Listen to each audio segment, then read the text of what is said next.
Hello and welcome back to the WGC YouTube channel. This is the second of a series of videos covering the use of the QLogger system that we're now using.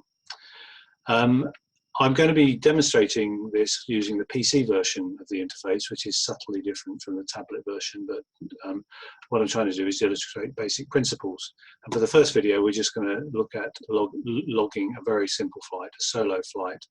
And that will allow us to cover the different areas of the screen and hopefully make you familiar in principle with everything.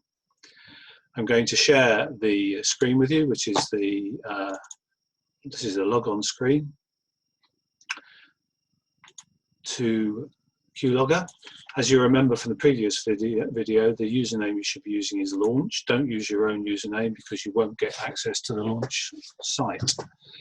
Password, I'm not going to say it over the YouTube channel, but it's the usual, it's the classic WGC password.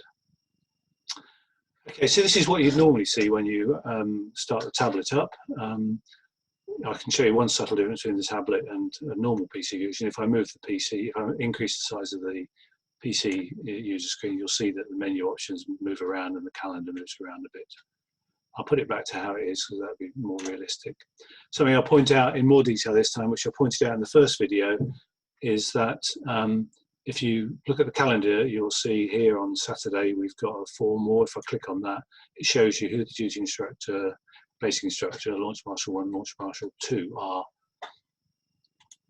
Okay, so I'm going to move straight to the launch point and illustrate how we can enter a simple flight and also how the different areas of the screen work.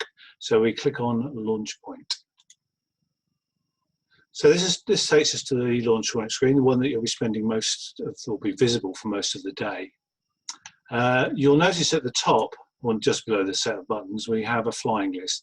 We're not actually currently using the flying list. I hope to soon, but at the moment you can ignore that. I can't get rid of it, unfortunately. So the areas that we're going to be really interested in is the creation of a new flight and the three sections below the flying list. We've got three different sections which are relevant, and they're fairly logical, really. We've got a section where we can set up gliders waiting on the grid. So if you've got 2 or 3 gliders waiting to launch, you can actually pre-populate most of the information: pilot, launch type, details of the plane, etc. Below that, and nicely coloured in blue to illustrate the sky, I assume, is a list of all the gliders that are in the air. Obviously, there's nothing in the air at the moment, neither is there anything in the grid. And at the bottom, you've got a list of all the gliders that have landed. So this helps you identify who's waiting, who's in the air, who's flying, and who's landed. It's useful actually to know, because if you look in the air and you've missed the glider, you'll see them still flying and they're actually sitting on the ground, so you can correct that fairly easily. Okay, I'm going to move straight on and I'm going to create a new flight. I do that using the new flight button. Click it and the screen changes and gives me a load of fields that I need to populate. I can go back to the launch point immediately if I've made a mistake. So I'm going to log one simple flight, and it's going to be a solo flight. And with me flying, hopefully. And I'll show you the 3 different types of field we have in the screen. We have dynamic list, which is illustrated by the first one, which I just type a string of characters, sometimes called Mike, and as soon as it recognizes a match, even with 2 characters, you can get a match. It shows up all the members logged, registered, that match that set of characters. In which case, if there's only 2, Mike Ellis and Mike Taylor, so I select Mike Taylor. P2, there is no P2, so I don't need to put anything in there. It would be a similar field to this one. It would be a dynamic list, they're called. Who will be paying? I'm going to be paying, so I don't need to do anything with this.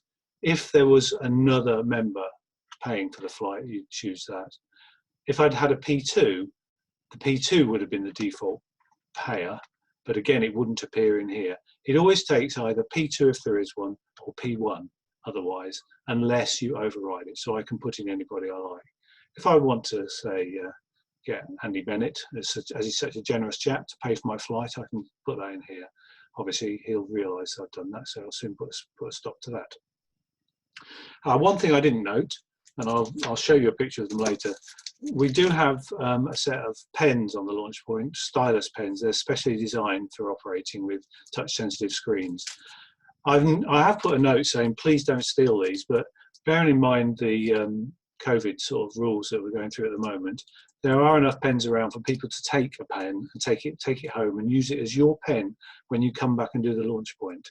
Don't just take them to use at home, but if you're going to be doing some more launch point work later in the next few weeks, you can have your own pen and you won't need to wipe it down every 5 minutes.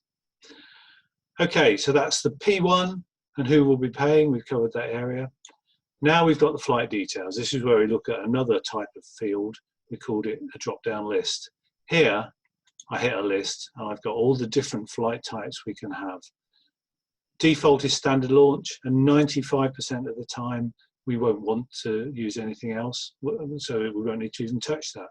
You'll see what the second most popular launch is a failed winch launch. So if we actually set this up with a standard launch, glider goes off, gets a launch failure of some description, then we can change the flight type, which actually automatically changes the cost of the flight. We've got various others which you can look at here. Fly home, which again is a reduced cost flight. Basic, and these are all the AEI flights we have. I'm not going to cover AEI flights or friends of family or group flights in this video, just basic flying to get you going. So let's keep it a standard launch. Then we select the aircraft. This now is a dynamic field, so we need to put in the registration of the glider. So 2 characters get me onto the K13 CCC, which is sitting there on the launch point. And what sort of launch is it? It's going to be a winch launch. Other options are aerotow, self-powered, and a different other sort of launch. I'll leave it as a default because I guess for the next few weeks we're going to be having winch flights. But it's all set up for aerotow, so don't worry about that. Right, I can actually just hit save here because I've got enough information. And you'll see that that flight has now appeared on the gliders waiting on the grid. I could have launched it straight away if I'd wanted to, if that was the case, but now I'm getting ahead of myself here. I've got it all sorted, so I can relax. Okay, however, when that glider does actually launch, I've got to move it from gliders waiting on the grid into gliders in the air. I do that by just hitting the takeoff button. It gives me a time. It defaults to the current time, so I don't have to enter a time.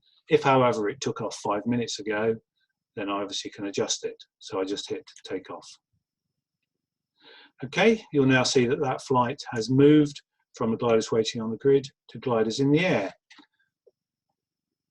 And it will keep a record. It will show me how many minutes I've been flying. Okay, let's assume he's had a reasonable flight, which in this case, well, I can adjust the time and just put a more realistic time in if you like. But so we watched him fly around, comes down, very short circuit actually. He's now landed. So I hit the landed button. Again, it pops up information about the flight and defaults the time to the landing time. Let's actually add a bit of time on, so we're giving him a decent flight. So he's landed at 15:10. Future proofing. Okay, and I could have gone now, which will then put it back to its current time, but again, I want to put it in a decent time. Okay, just check everything else is still all right. If I want to add any notes, I can do, and I just put set landed. And basically, that flight is now landed, it's been logged, and it's been costed.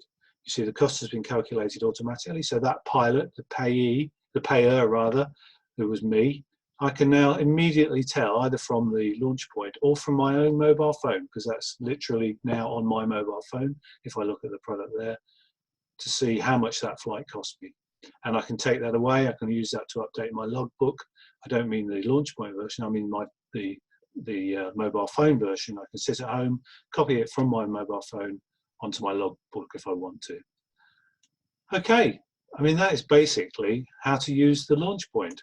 I think you could already work out how to use P2 information and how to use AEIs, etc., etc. But all I want to do now is cover the basic use of the QLogger launch system to cover solo flights using club gliders, which is what we're doing at the moment. Okay, I'll stop sharing the screen. and wish you good luck in your flying and use of the launch point. I was going to show you the pen. These are these magic pens. They're even in little plastic bags. So I'm going to leave a few on the launch point so you can take one from the plastic bag and keep it for yourself. Okay, I'll do a third video which will cover the more obscure aspects of logging, because it can get a bit more involved when you've got visitors, friends and families, etc., etc. But it all is in QLogger, and it all does it automatically as long as you can click a few input fields. Okay, thanks for your time.